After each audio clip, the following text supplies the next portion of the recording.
তারপরে আপনি কইতে পারবেন নি বিসমিল্লাহির রহমানির রহিম?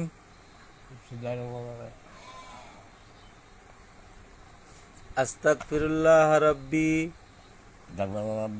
মিন কুল্লি জামবিউ ওয়া আতুবু ইলাইহি লা হাওলা ওয়ালা কুওয়াতা ইল্লা বিল্লাহিল আলিয়্যিল আযীম।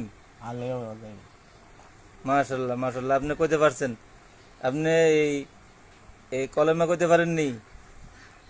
কলেমা তৈয়ব, লা ইলাহা ইল্লাল্লাহু মুহাম্মাদুর রাসূলুল্লাহ। এই তো মাশাআল্লাহ, আপনি তো কলমা কইতে পারেন। আপনার তো সব কিছু আল্লাহ ঠিক রাখছে, কান চোখ চোখ আপনি দেখতেছেন তো আমাকে। হ্যাঁ, আচ্ছা ঠিক আছে, আমাদের সবার জন্য আপনি দোয়া করবেন। হ্যাঁ।